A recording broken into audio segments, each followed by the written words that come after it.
Hola, hola, ¿qué tal? ¿Cómo están ustedes? Soy Ana María y los invito a una nueva emisión de Hablemos de Salud. Hoy más que feliz porque estoy con un grupo de profesionales, amigos de casi toda la vida, 25, 26, 20 años, estoy en familia y lo mejor de todo es la familia que yo elegí, ¿no es cierto? Y lo principal en la vida es poder hacer lo que uno ama, ¿no? Poder trabajar de lo que uno quiere. Si ustedes nos ven por primera vez, somos un grupo de profesionales que hace 29 años, prácticamente 30, que hacemos medicina preventiva por diferentes medios, porque pensamos que es la medicina que debemos practicar. Llegar a la persona sana para que ésta no se enferme, con un lenguaje liso, llano, claro. Así que los invito a disfrutar de este programa.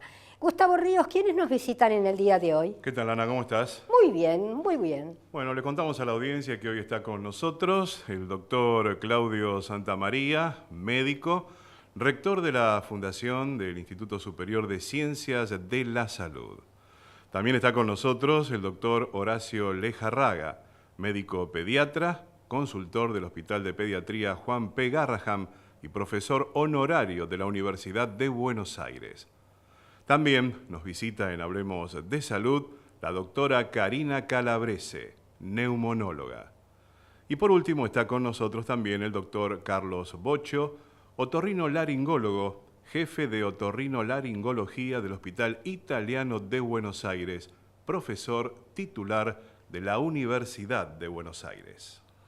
Bien, y vamos a ver los temas que van a tratar cada uno. Doctor Boxio, ¿qué va a tratar en el día de hoy? Vamos a hablar en general de hipoacusias del adulto o del adulto mayor, preferentemente. Bien, muchísimas gracias, doctor Boxio. ¿Calabrese? Bueno, hoy vamos a hablar de EPOC, la enfermedad pulmonar obstructiva crónica. Mucho que hablar realmente. Hiciste un programa brillante en la radio. Doctor Lejarraga. Yo voy a hablar de desarrollo infantil y voy a tratar de transmitir aquellas acciones que los padres pueden hacer en forma de promover el desarrollo de los niños. Genial. Santamaría.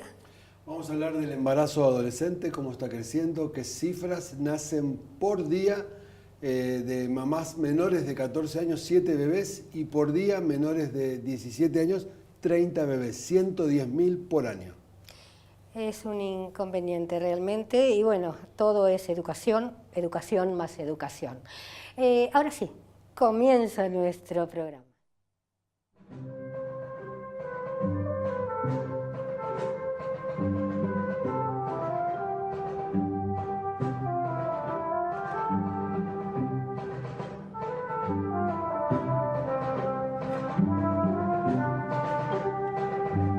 Aquí y Ahora Producciones presenta Hablemos de Salud. 29 años al servicio de la medicina preventiva.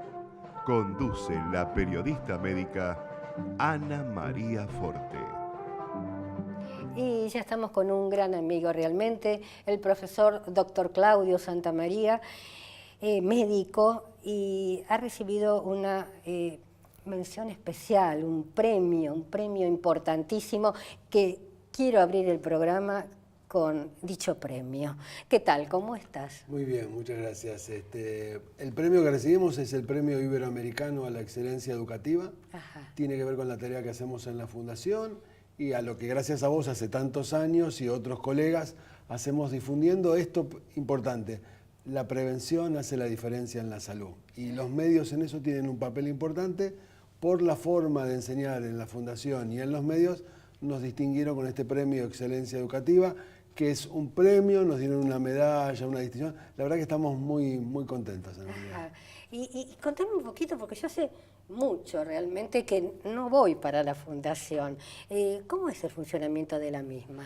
Mirá, nosotros tenemos desde el año 90, damos carreras de salud, todas las carreras de salud con título oficial, con matrícula habilitante, enfermería, laboratorio, radiología, instrumentación, higiene y seguridad, e incorporamos en los últimos años el profesorado de educación física y 2 carreras nuevas en el área de psicología, que es acompañante terapéutico y consultor psicológico. y la verdad que la gente tiene, como son títulos oficiales, buena inserción, estudian por año más de 2.000 alumnos y tenemos más de 200 docentes, estamos en Flores, y la verdad que estamos muy contentos de este proyecto de la Fundación, que crece a pesar de las dificultades del país, porque yo antes de ser médico fui enfermero, entonces propicio, tenemos 3 turnos, mañana, tarde y noche. La idea es que la gente pueda estudiar y trabajar, porque es lo que hace crecer a las personas y al país. Totalmente, van juntos. El trabajo y el estudio tienen que ir juntos realmente. Bien, el tema convocante del día de hoy es embarazo adolescente, como ya lo explicaste. Contanos, ¿qué está pasando? Mira, las cifras que da la Secretaría de Salud, el ex Ministerio de Salud, nacen por año 110.000 bebés de mamás adolescentes. Y la cifra es terrible. Mamás, nenas menores de 14 años, nacen 7 bebés por día. Y nenas, chicas menores de 17, nacen 30 bebés por día. La verdad que va en aumento, sin contar el tema de los abortos, que es otro tema, pero digo, ahí nos falta educación sexual, métodos anticonceptivos. Nosotros en la Fundación desde hace muchos años, más de 15, medimos población de alumnos secundarios, como digo yo, una población protegida. Y desde hace 15, 20 años nos da, de cada 10 jóvenes secundarios que tienen sexo, solo usan preservativo 3. El 70% se va a embarazar, de ahí la cifra que te estoy contando, pero también una cosa que estamos viendo, y lo ven sobre todo los infectólogos, la cantidad de enfermedades de transmisión sexual que está en aumento. Los servicios de ginecología o de obstetricia están viendo el aumento de la sífilis y de todas las enfermedades de transmisión sexual, porque la gente cree que por cuidarse del embarazo dejó de usar el preservativo, que es el arma de prevención más importante para evitar el embarazo no deseado, y también enfermedades que algunas son curables y algunas son crónicas, como el HIV. El HIV, o sea, no es porque en este momento no se hable del HIV, ha disminuido, o sea, yo creo que ni siquiera tenemos registros, no sé si estoy equivocada, pero es tremendo la cifra que tenemos con HIV. La verdad que es una muy importante. Nosotros tenemos a los chicos obligatoriamente en el secundario, y el Estado, si bien la educación sexual es una delegación de la patria potestad de los padres, el Estado tiene que hacerse cargo y dar educación sexual en todas las escuelas, adecuada a la edad. Digo, así como en el jardín empezamos con el cuidado del cuerpo, ¿sí? En el primario. Yo hace muchos años, 30, 40, iba a cuarto, quinto año de un secundario a dar educación sexual. Hoy voy a escuelas primarias de 7º grado con nenas de 10, 11, 12 años que están embarazadas, que tienen sexo y no saben cómo cuidarse. Es más, no saben cómo se llaman las partes del cuerpo. Digo, tenemos que enseñar educación sexual. Y la otra cosa importante, tenemos mucha violación y violencia sexual infantil. Eso es un tema... Y no se registra como tal. Muy grave, porque la gente no sabe que debe denunciar, y eso podría ayudar. Me parece que esos son datos, hay un 0800 del Ministerio de Nación, Bien. Que es 0800 222 1717 0800 222 1717, donde uno puede denunciar la violencia sexual, pedir ayuda y te derivan a un hospital, a un juzgado para que puedan. Digo, me parece un dato porque el 60% de las violaciones de los niños son intrafamiliares. Dentro del seno familiar, es tremendo lo que estás diciendo. Y es una cosa que no se habla, por eso yo agradezco siempre tu espacio de salud y sumamos para que mucha gente se pueda enterar y pueda cuidarse. Y lo más preciado son nuestros hijos. Aparte dentro del seno del hogar, un hermano, un tío, un primo, el amigo de... donde quizá es una chiquita de 7, 4, 8, no sabemos la edad, pero que tiene confianza hacia esa persona y no cree que lo que le está haciendo es malo. Eso que decís es muy importante, porque al ser el 60% dentro de la familia, ¿sí? O allegados a, la verdad que los chicos dicen, bueno, lo naturalizan o creen que es, y algunas mamás apañen que el papá o el padrastro por no perderlo. Y la verdad que si los chicos supieran que eso no está bien, que el cuerpo es de ellos y que nadie puede abusar de su cuerpo, evitaríamos mucho. En estos días apareció en una escuela, pero es genérico. El dato periodístico es que en una escuela de Salta con 200 alumnos tienen 30 embarazos. Yo lo veo en Capital y en el Gran Buenos Aires. Yo salgo por las escuelas a dar charlas y la verdad que la cantidad de embarazos va en aumento. De hecho, la Ciudad de Buenos Aires creó una figura para alumnos secundarios de alumno mamá y alumno papá.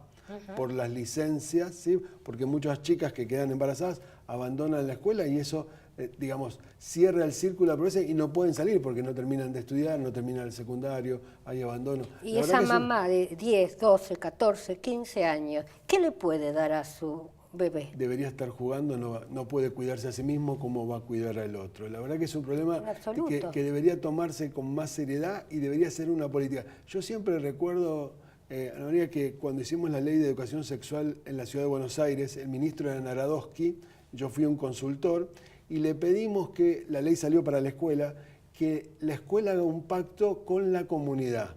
Él no quiso hacerlo. Yo le digo, siempre cuento esta anécdota, me llaman de escuelas donde una chica de jardín infantes baila el baile de caño que se hacía en Tinelli, en el mástil de la escuela. Digo, la escuela sola no puede, socialmente tenemos que hacer un pacto social que diga cómo queremos educar a nuestros hijos. Y la escuela, una telenovela en la televisión debería mostrar cómo usar un preservativo. El galán, cuando seduce a la chica, debe sacar el preservativo, no mostrar la escena sin eso. Y eso ayudaría a que todos estemos mejor. A ver, yo no te entendí bien. O sea, ¿quién lo organizó esto, el baile del caño en la escuela? Las nenas de jardín infantes bailaban el baile del caño en el mástil. Pero como un juego más. Como un juego más porque lo veían en la tele. Digo, lógico. Si la sociedad no hacemos un pacto de qué valores vamos a poner, ¿sí? No podemos. O sea, la escuela sola no puede. Como no pueden solo los papás. Tenemos que decir cuál es el valor de la vida, qué es lo importante y qué no, la sociedad entera. Por eso creo que tenemos que hacer un pacto. Yo te voy a contar algo muy chiquito y creo que la audiencia, en más de una oportunidad lo conté, tanto en radio como en TV.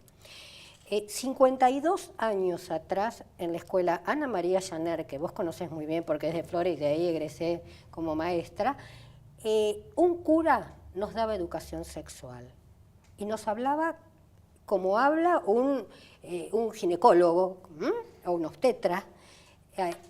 Se le hacían todas las preguntas y una monjita esperando en el fondo y escuchando. Y no dijimos que era un pervertido, al contrario. Estábamos todos agradecidos y más los padres, que muchos padres en esos 52 años atrás no se animaban a hablar con sus hijos porque era darle la piedra libre, pensaban, para iniciarlo sexualmente. La verdad que lo que contás es muy importante. Mi papá y mamá no hablaban de sexualidad porque lo hacían con la luz apagada, digo yo. Yo aprendí la sexualidad en la calle y tuve la suerte de no morir. No podemos dejar a la ruleta rusa de la vida a nuestros hijos o alumnos. La educación hace la diferencia y el que sabe y el que tiene educación puede elegir libremente. Por eso es tan importante que todos estemos educados y conozcamos cómo es el cuerpo, qué métodos tengo y que pueda decidir cuándo tener sexo, cuándo no y cómo no maltratar ni ser maltratado. O sea que el chiquito tiene que estar preparado desde siempre, desde la casa, pero sabemos que hay hogares y hogares, entonces el Estado se tiene que hacer cargo y no empezar con el educación sexual sí, educación sexual no, sí, se le va a hablar de lo más claro posible, o sea, no se lo va a iniciar porque ya antes no se los puede iniciar porque ya a los 10 años estás diciendo que son madres, o sea que hay que hablarle desde los 7, 8 años. Muy importante, aparte hoy todos los chicos tienen acceso a la información por los dispositivos, el teléfono, la computadora, digo, las propagandas, la tele, lo que se ve. Entonces, dar una información adecuada, precisa, para que cada uno de nosotros pueda optar qué quiere, pero con la información. Por eso digo, la educación hace la gran diferencia en prevención y en salud. Hablaste del preservativo, ¿no es cierto? Muchas veces dice, bueno, tenés que usar el preservativo. Un chico de 10 años, vamos a poner cualquier edad, ¿sabe usar un preservativo? No, a veces no saben y a veces la gente tiene miedo de explicarlo. Nosotros creamos un dibujo animado para explicarlo, para que lo pueda ver con su mamá, con su papá. Son los 10 pasos del uso correcto, está en la página de la Fundación, que es www.cienciasdelasalud.edu.ar, ahí lo pueden bajar, dura 2 o 3 minutos y te dice cómo usarlo. Digo, la gente tiene que saber que tengo que chequear la fecha de vencimiento, porque vencen, tengo que apretarlo para ver si tiene aire o no, tengo que saber cómo abrirlo para no romperlo, que tiene un derecho y un revés, nosotros le llamamos un sombrero mexicano, que se pone con el pene erecto, que se usa con toda la relación sexual, que antes, después que el hombre eyaculó, tiene que retirarlo del uso que hizo antes de que pierda la erección, si no lo pierde donde lo usó, y que no se tira a un baño o un inodoro porque no son biodegradables, se envuelve en papel y se tira en un tacho de basura, y que no debe mezclarse con lubricantes, aceite, vaselina, aceite, porque eso rompe la porosidad y hace que los espermatozoides o los gérmenes o los virus logren pasar. Muy fácil de usar, y saber que hay preservativos para hombre y hay preservativos femeninos. Ajá, que no han dado mucho resultado, no sabemos el por qué. Pero es una buena opción para la mujer que tiene a alguien, un hombre que no lo quiere usar, que ella sepa que puede optarlo. Lógico, lógico. Bien claro quedó. Con respecto al preservativo, ¿vos crees que se hace todos estos pasos? No, ¿Un adolescente lo mira, hace? yo soy médico y hago asado con amigos en casa. Y he probado una cosa simple, en un asado hace poquito nos juntamos varios médicos, puse una botella como para jugar y un preservativo, ¿sí? Y digo, díganme los pasos. Gente grande, había pasos que no sabían. Entonces, digo, estos pasos que parecen difíciles, lo haces muy rápido. Los adolescentes lo pueden aprender muy bien. El dibujo animado no es agresivo, puede usar para cualquier sexo y para cualquier orientación sexual, porque eso es libre, ¿sí? Y es muy importante. Y también tenemos en la fundación cómo se conforma la sexualidad. Yo siempre recuerdo, Ana María, una vez venía con mi hija, ahora está grande, tenía 7 años, veníamos de comer un asado, ¿sí? Ven que me gusta el asado, ¿sí? Y ella venía en el asiento de atrás. Y en esa época los travestis estaban en Panamericana, se abrió la blusa, me mostró los senos, y mi hija, yo con la información de la Facultad de Medicina que cursé en la Universidad de Buenos Aires, no supe cómo explicarle que no era una mujer, que era un travesti, que tenía senos y a la vez tenía pene, y que era la prostitución. Y creamos unos 12 componentes que conforman la sexualidad, que otro día venimos y lo contamos, porque es importante que un papá o una mamá sepan explicar por qué hay variaciones de la sexualidad. Yo digo que son 2 dados de 6 caras que ruedan, y a cada uno de nosotros nos fue como nos fue. Por eso es para otro día, pero me parece que es fascinante poder plantearlo. Yo me quedaría horas charlando con vos, pero hacia el final quiero que repitas el 0800, y desde ya, bueno, en la radio también te quiero, porque sos muy claro, muy didáctico, hablas como se debe hablar, ¿no es cierto? Y qué difícil para los padres actualmente de tener que dar tantas explicaciones sobre lo que es un hombre y una mujer. Muchísimas gracias. No, gracias a vos. Vamos a un corte, pero antes, Gustavo, por favor, ¿me podés pasar, si tenés por ahí, la radio? Como no, Ana, le contamos a la gente que Hablemos de Salud está en AM 1220 Ecomedios todos los martes a las 12 del mediodía, y también nos pueden escuchar a través de www.ecomedios.com. Bien.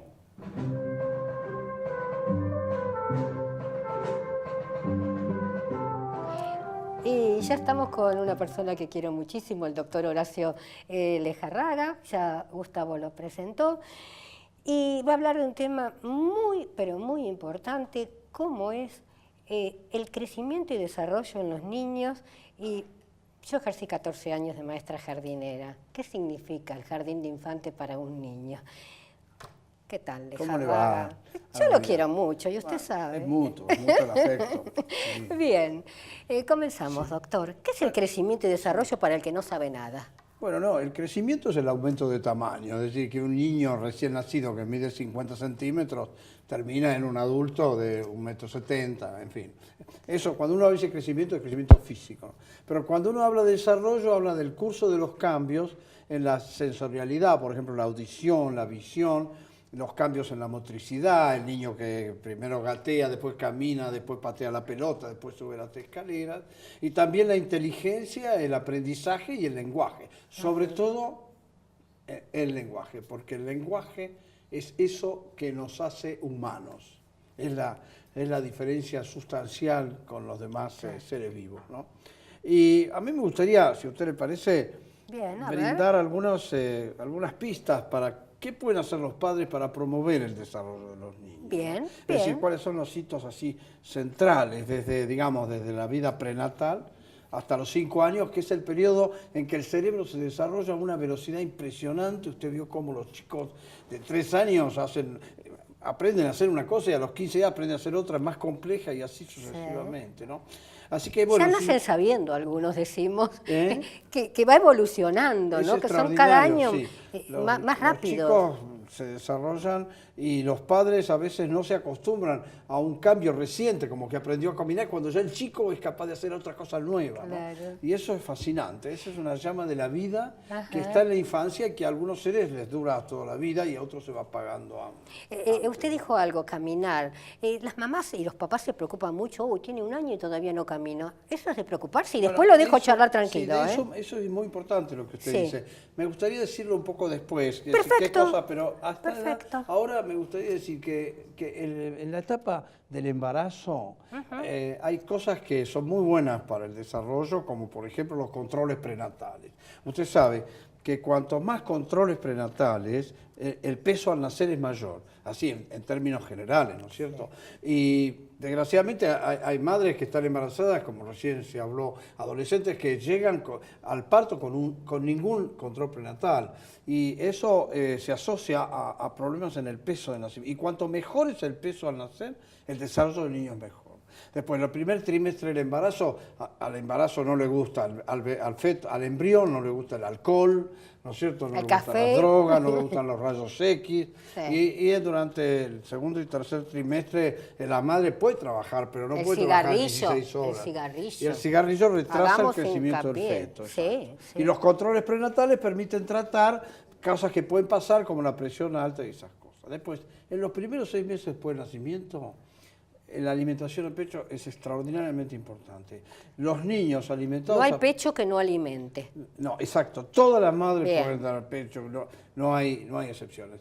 Pero lo interesante es que los niños que fueron alimentados a pecho los primeros 6 meses, pecho exclusivo me refiero, se desarrollan más rápido que los que toman leche de vaca y esas cosas. Porque Por aparte se le supuesto, da el amor para- a través de la leche. y se dan muchas cosas, ¿no? Entre Está. ellas se da afecto, relación, pero también se da, si hay madre no puede dar pecho, bueno, digamos, el chico va a desarrollarse igual, pero en general uno dice tenemos que tratar de dar el pecho los primeros 6 meses. Y después viene una etapa en que, digamos, el niño necesita estímulos, ¿no? Necesita luces, colores, formas, estímulos táctiles, ¿no es cierto? Los ositos, las cosas rugosas, las cosas lisas. Y después viene el lenguaje, y a mí me parece que acá me gustaría decir una cosa importante. El lenguaje es lo que nos hace humanos, y es que el lenguaje y el pensamiento son dos cosas que van juntas. Sí. Es decir, si usted tiene 1000 palabras, tiene 1000 pensamientos, para hacerlo así muy esquemático. Bien. Y si tiene 500 palabras, tiene 500 palabras. Entonces, frente digamos, al deterioro del lenguaje que se observa en adolescentes hoy en día, que a veces tienen monosílabos o 200 palabras como última vez, es muy complicado eso. Y hay una palabra que repiten siempre. También, ¿no? exacto. Bien. Y bueno, entonces, eso lejos de ser algo gracioso, No. expresa un pavoroso vacío interior. Sí. Entonces, si usted, y una de las pocas cosas que estimula el lenguaje es la lectura, ¿no? Y si uno a los niños le contamos cuentos, que es una de las cosas que las madres pueden hacer. y que Antiguamente hacían- se hacía. En el siglo XIX se hacía mucho al lado del fueguito cuando hacía frío, que las madres contaban. Pero a partir de un libro podemos generar amor al libro. Sí. Y la lectura tiene 2 efectos muy importantes. Uno de ellos es que estimula el lenguaje, porque la radio y la televisión Limita. degradan el lenguaje, y los periodistas tampoco saben escribir en los diarios, se No. confunden el subjuntivo con el condicional Sí. y esas cosas. Dicen si yo tendría, por Si ejemplo. yo tendría, habría. Bueno, si yo- Sí. bueno, el lenguaje, además de estimular el pensamiento, estimula la fantasía. Y la fantasía no es una pavada, porque permite a los seres humanos imaginar mundos nuevos, acciones nuevas. Es decir, personalmente uno tiene crisis en la vida y a veces cualquiera de las 2 opciones que toma son terribles, pero por ahí, gracias a la fantasía, puede encontrar una tercera opción que es una más sana para él. Entonces, debemos estimular la fantasía en los niños, no para que todos sean artistas, sino para que ninguno sea esclavo. Genial. con lo que dijo, genial, doctor. ¿Le parece? Bueno, Me parece. me alegro Y mucho. le cuento un chiquitito y le doy un respiro, así tomo un poquito de agua. He hablado demasiado. No, doctor. Yo leí un libro muy bueno y no me acuerdo en este momento exactamente el nombre, donde vivía la gente en un régimen totalitario, donde vivían en casas con paredes vidriadas, porque todo tenía que, digamos, por un jefe mayor, ser observados.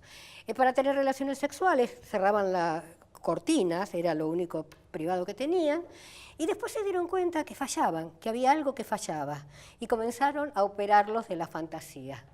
¿Está? Qué interesante. Me hace acordar a 1984 de George Orwell, pero ver. que es un mundo parecido al que usted describe. Bien. Exactamente. Es lo único que no nos pueden robar.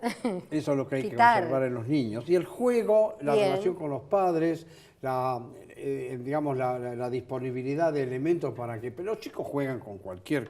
Sí. los Mucho celular, Sí, mucho, bueno, eso no mucho sabemos qué efecto puede producir, computadora, pero... sí, malo. Pero si no tienen nada, yo trabajé en el África, en el desierto de Sahara, en lugares muy humildes, Sí. y los chicos juegan con cualquier cosa, un hueso, una madera, un rama, y pueden imaginar con un palo, un caballito o la varita mágica de un hada. Así que lo que hay que hacer es facilitarlo, pero también hay que tener tiempo, es decir... Nosotros en las historias clínicas a veces poníamos padre ausente, ¿no? Sí. Pero bueno, el padre ausente porque trabaja o porque no está.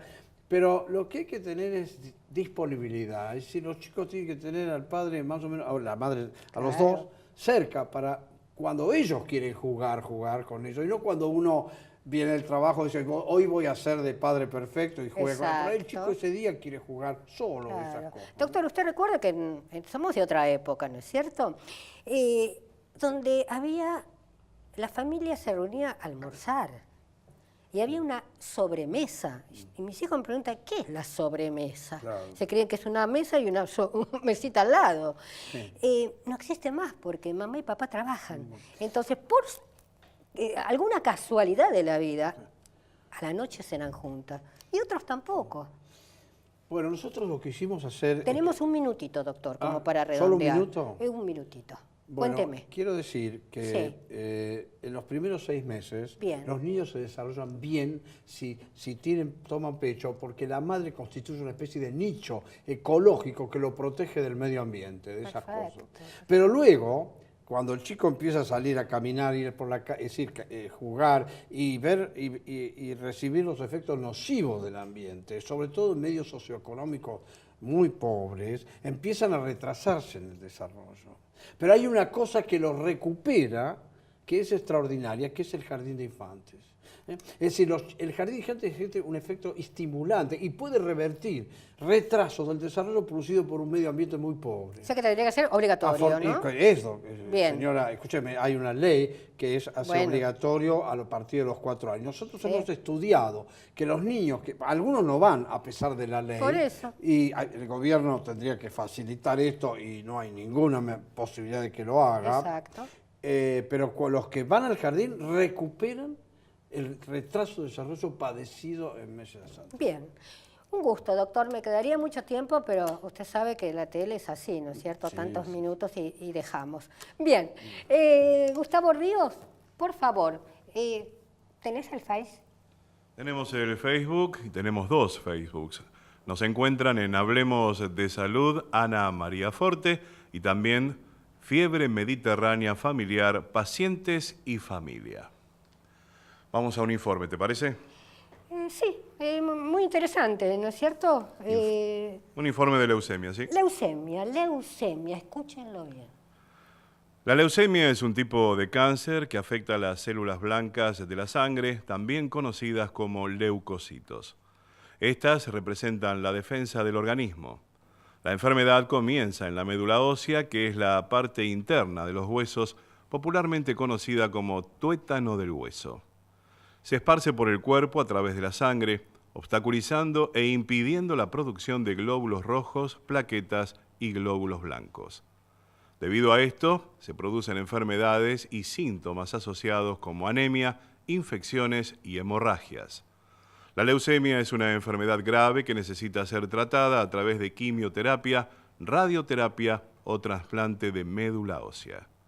El tratamiento es personalizado y varía de acuerdo al tipo de leucemia y al estado de cada paciente. Actualmente, si bien sigue siendo una enfermedad importante, hubieron numerosos avances para su tratamiento y cura.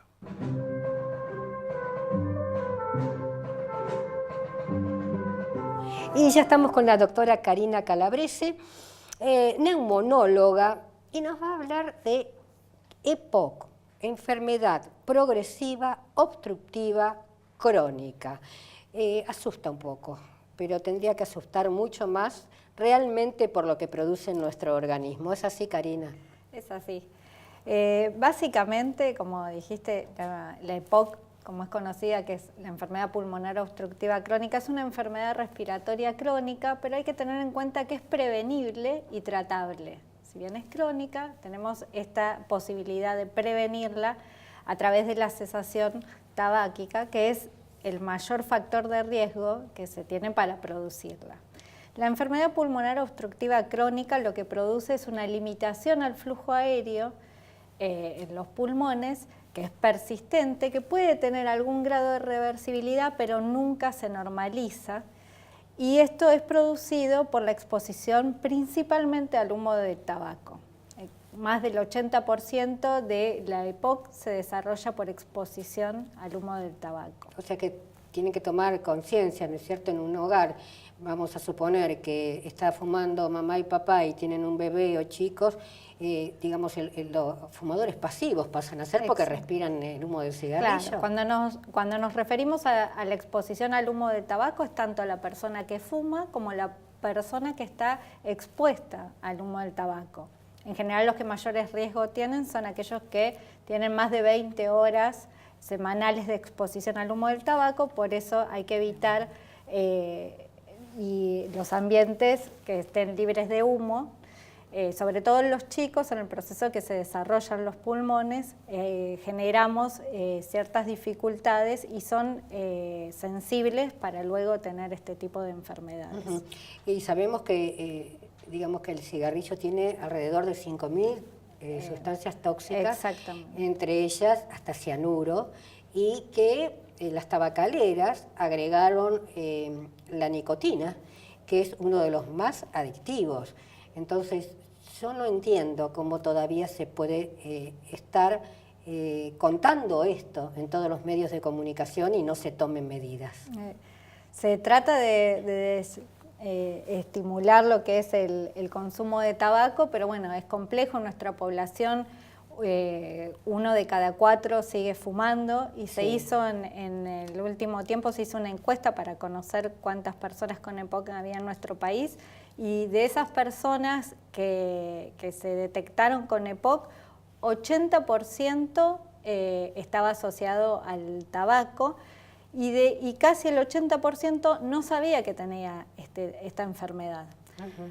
Porque los que llegan al sistema de salud o a la consulta llegan en los estadios más avanzados de la enfermedad. Son aquellos EPOC severos y muy severos. Aquellos que son leves y en los que tenemos una oportunidad de poder prevenir la progresión de la enfermedad a través de la cesación tabáquica, no llegan adecuadamente en tiempo a consultar. Por eso es importante que se conozca sobre esta enfermedad, sobre todo en las personas que están expuestas al humo del tabaco y que tienen síntomas respiratorios. Uno de los primeros que se presenta es la tos con expectoración, con producción de flema. Luego se agrega la disnea, que es la dificultad para respirar. Primero es a pequeños esfuerzos, a grandes esfuerzos, entonces la persona va limitando su actividad hasta que se presenta a grandes esfuerzos. Y también se pueden agregar sibilancias, otro tipo de... ¿Es difícil de diagnosticar? No, el diagnóstico es muy fácil, es muy sencillo. Hay que ir. Hay que ir, Claro. Hay que consultar. Si uno tiene síntomas respiratorios, lo importante, esto se produce en personas más frecuentemente mayores de 40 años, sobre todo en mayores de 50, porque tiene que haber un periodo de exposición.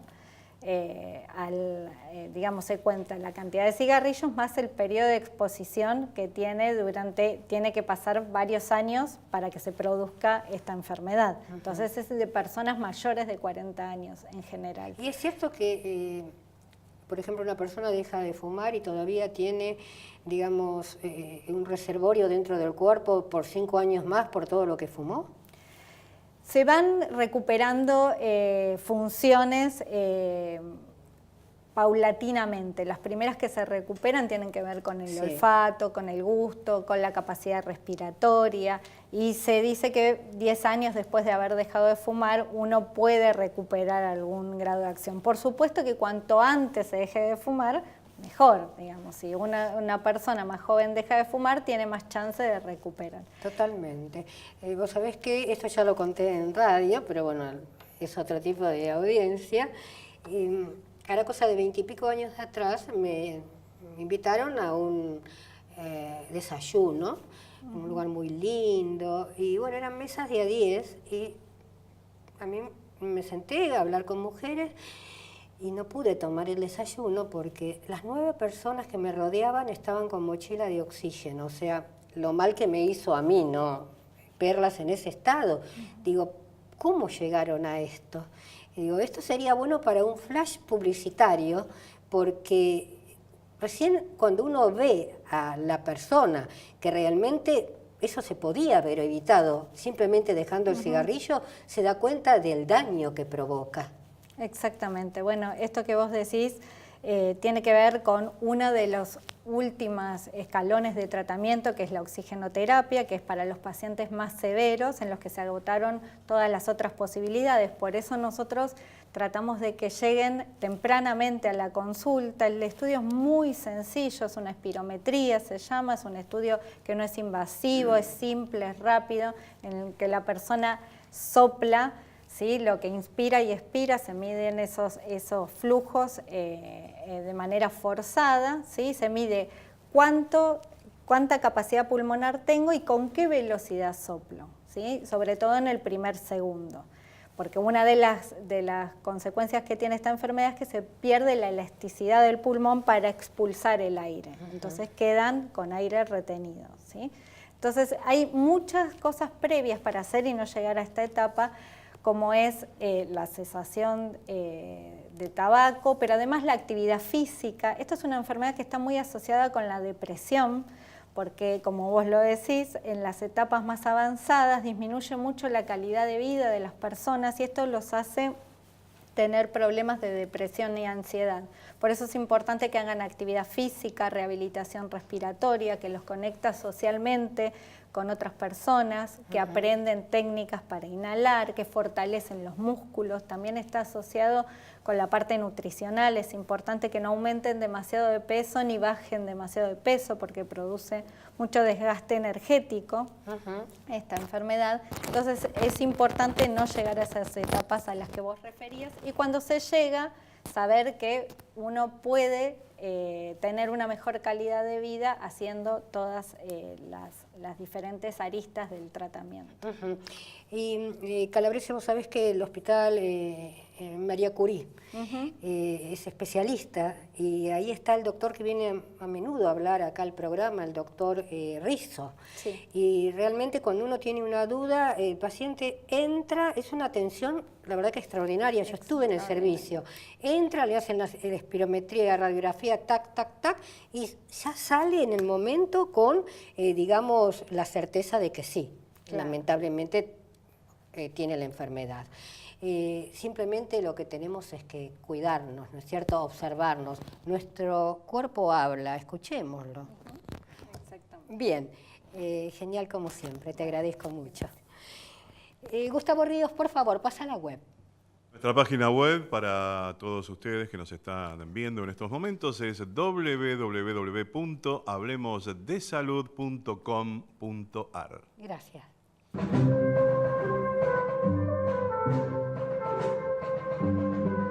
Bien, y ya estamos con el doctor Carlos Boccio. Él es otorrino y va a hablar precisamente de un tema que fue pedido.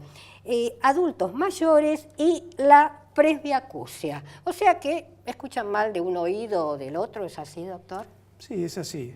Es normal, habitual, natural que con el desarrollo del ser humano el oído se deteriore progresivamente y después de los 50, 55 años está estimado que existe una pérdida alrededor de 5 decibeles, que es la manera de medir la calidad auditiva, cada 10 años. Es decir, que es esperable que si alguien tiene la fortuna de vivir 80 o más años, va a tener una declinación en su audición, que es cualitativa, es decir, que tiene que ver con la cantidad y con la calidad fundamentalmente. Es bastante común que la gente mayor se queje de escuchar pero no entender, de confundir, de sentirse perturbado en ambientes de mucho ruido. Esas cuestiones tienen que ver con la discriminación auditiva. Es un desgaste natural del órgano auditivo que es la cóclea. Y algunas veces también se acompañan de problemas neurocognitivos, es decir, problemas que tienen que ver con la integración central de la vía auditiva.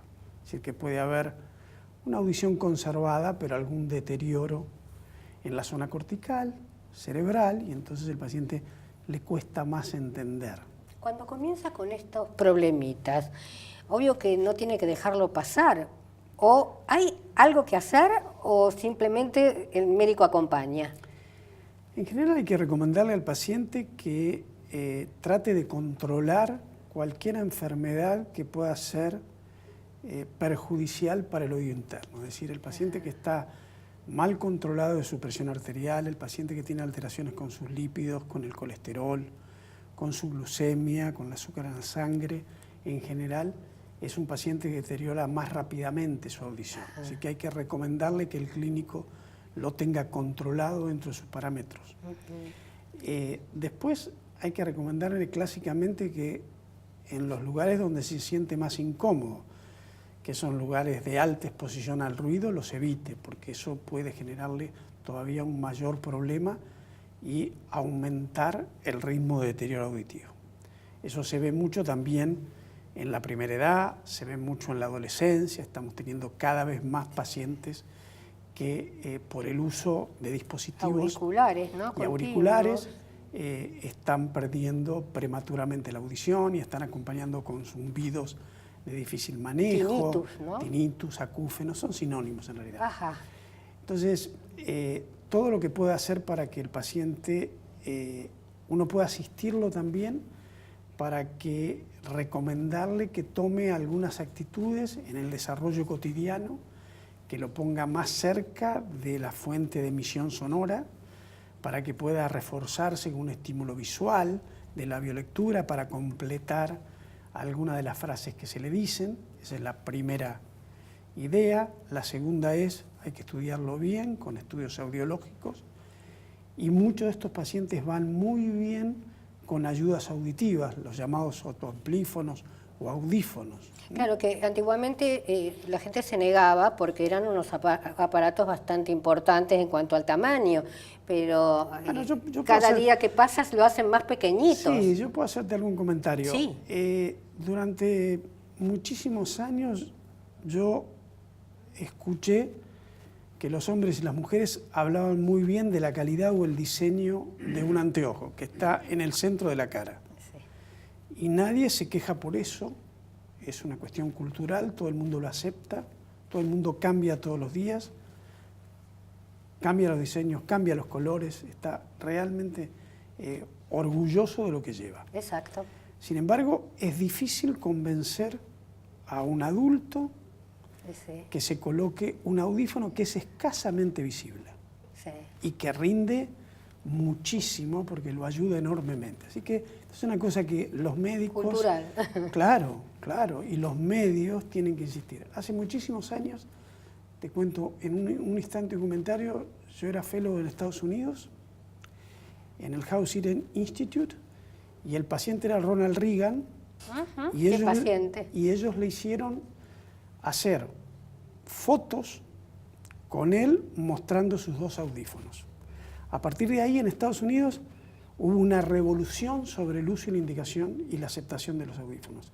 Es muy interesante que pacientes famosos de nuestra comunidad que ocultan sus audífonos y piden audífonos cada vez más chiquitos y más discretos y más potentes, tengan la valentía de usarlos en público y que la gente entienda que la discapacidad auditiva relativa es una cuestión que no debe ocultarse. Exacto. Y doctor, por ejemplo, un estallido fuerte como una bomba de estruendo, ¿puede dejar con disminución auditiva? Sí, absolutamente sí. Hay muchos pacientes que tienen problemas por exposición brusca al ruido, como los que comentás, y algunos que lamentablemente tienen una profesión que los laboral, expone al ruido y que no están bien protegidos en las instituciones donde trabajan, en las fábricas, y eso hace que a edad temprana deterioren su audición. Y eso es un problema porque es de difícil condicionamiento el paciente para que pueda equiparse y sea efectivo la amplificación por audífono. Y yo he escuchado, parece que tuviera agua en los oídos. ¿Existe eso? Sí, eso es una sensación que algunas veces es clara. Los oídos pueden tener líquido o moco y eso hace embotar la audición. Y la sensación es estrictamente... Por ejemplo, por una sinusitis. Por ejemplo, cualquier cuadro catarral alto, rinitis, sinusitis u otros, pueden provocar alteraciones de la mucosa. ¿Y un cuadro alérgico también lo puede provocar? Sí, es una de las razones, claro. Claro, de las más frecuentes en estos meses en Buenos Aires. Ajá. Porque la gente se preocupa, dice, quedé sordo de un oído y de repente, porque vos acabás de decir que la audición se va perdiendo en forma paulatina, donde llega un momento que te das cuenta porque no escuchás. Claro. Pero cuando se produce así, de repente, puede haber... Es una crisis para el paciente. Claro, pero... Esos son los que consultan rápido. Porque necesitan y se dan cuenta. Claro. El paciente que va cayendo lentamente en un deterioro auditivo demora más. Ajá. Y algunas veces incluso se generan conflictos familiares, porque algunas de las personas que no escucha bien creen que la gente no les habla claro, les hablan con la boca cerrada, les hablan demasiado rápido, que los chicos y los adolescentes casi no modulan, cosa que es cierto de alguna manera, pero también empeora la situación a la persona. Empeora mucho la situación y crea muchas veces discusiones entre los matrimonios, en las familias y en los nietos. Eso hay que tenerlo en cuenta en la consulta. Algunas veces uno escucha a los abuelos, digo, bueno, abuelo cariñosamente, o una persona de 85, 90 años, que grita mucho. Y uno dice, ¿por qué gritas? Y grita porque no escuchan ellos. Claramente, ¿no? Claramente. Sí, sí. No tienen registro de la intensidad con la que están hablando, naturalmente.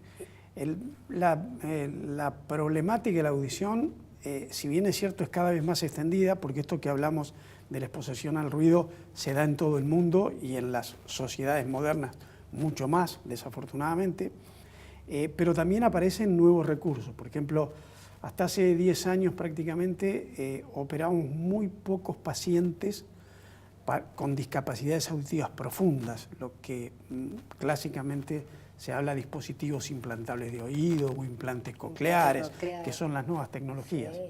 Porque teníamos la tecnología no estaba todavía tan a punto, porque las anestesias eran más riesgosas, y sin embargo ahora cada vez vamos incorporando más pacientes de 70, 80 y más años a la indicación del implante coclear en aquellos pacientes que ya no pueden utilizar bien los audífonos y aprovecharlos. Así que... ¿Sabés que yo 25 años atrás estaba en el Garrahan cuando se hizo el primer implante coclear en una niña?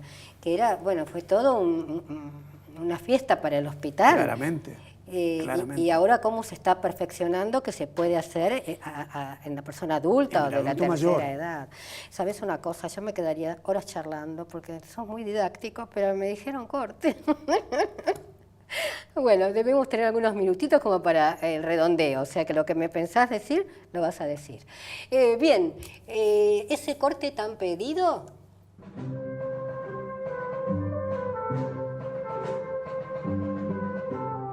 Hermoso programa, realmente es un aprender continuo, hablemos de salud. Calabrese, ¿y qué podemos agregar de tu tema? Bueno, que lo importante es consultar precozmente para detener el avance del EPOC y que hay oportunidad de prevenirla a través de la cesación del tabaco. Y es muy importante que no dejen de realizar actividad física, que se vacunen con la vacuna antigripal y antineumocóxica, en los casos que tiene indicado, y en los casos que sea necesario el uso de broncodilatadores según se lo indique el médico tratante. Gracias. Santa María, el 0800, ¿y para qué? Hay un 0800 que es del Ministerio de la Secretaría de Salud ahora, que es el 0800, anótenlo en casa, 222 17 17, es para denunciar las violencias sexuales, ¿sí? Muy importante. Y recordemos que la diferencia, están naciendo 110.000 niños por año de mamás adolescentes. La diferencia la hace la educación, enseña a sus hijos, a sus alumnos, el uso del preservativo que evita el embarazo no deseado y las enfermedades de transmisión sexual. Gracias, gracias. Lejarraga, ¿qué quedó en crecimiento y desarrollo? Bueno, creo que debemos proteger y promover el desarrollo del niño en los primeros años de su vida, porque esa etapa es decisiva para su desempeño en la edad adulta. Y también creo que deben saber la comunidad que existe un test para detectar oportunamente problemas de desarrollo en los primeros 5 años, que se llama Prueba Nacional de Pesquisa, PRUNAPE, que los pediatras hacen en sus consultorios, que dura 20 minutos y que es muy fácil y muy confiable para detectar antes del ingreso escolar algún problemita de desarrollo que puede ser fácilmente estimulado y recuperado con medidas sencillas. Esas medidas puede ser, doctor, y perdóneme si me equivoco, que fueron creadas por usted hace muchísimos años atrás. El test que menciono fue creado por mí y otros colaboradores en el Hospital Garrahan, pero no es en el hospital donde se hace, sino en los consultorios de los pediatras de todo el país. De todo el país. ¿Y cuántos años hace de esto? Y hace 10 años más o menos, pero participaron pediatras de toda la Argentina para hacer esto, y 3.500 chicos.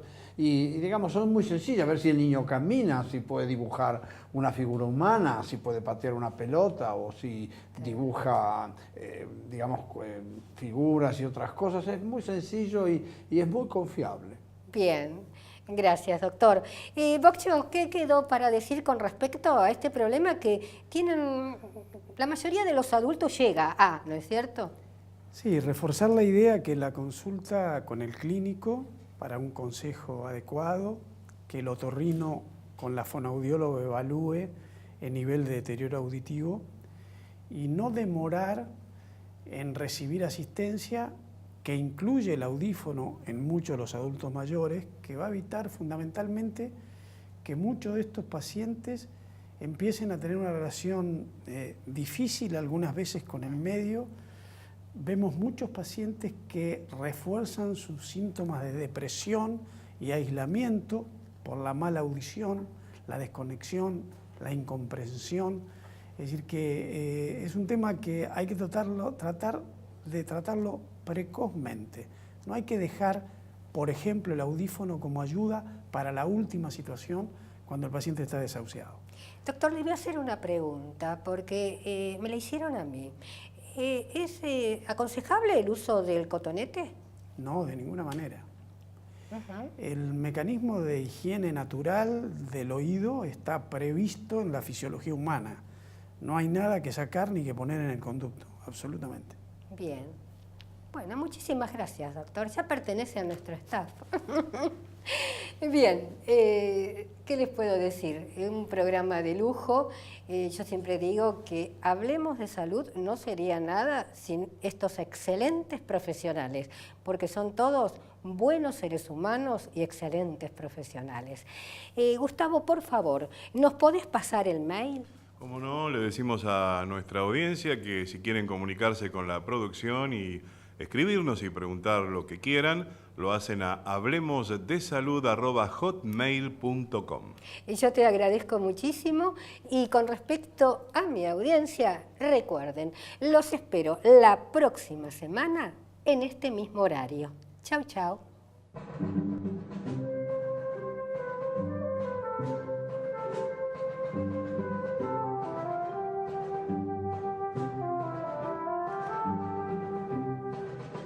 Karina Uranga, cosmiatra. karinauranga@hotmail.com. Look 5D transforma y crea una nueva imagen para una mejor comunicación con el entorno. Tratamiento integral para el cabello, rostro y cuerpo. Depilación definitiva, masajes y maquillaje. Cuidado de manos y pestañas. Trabajamos desde lo físico hasta lo energético. Look 5D, Formosa 389 Caballitos, Ciudad Autónoma de Buenos Aires. Facebook e Instagram, Look 5D.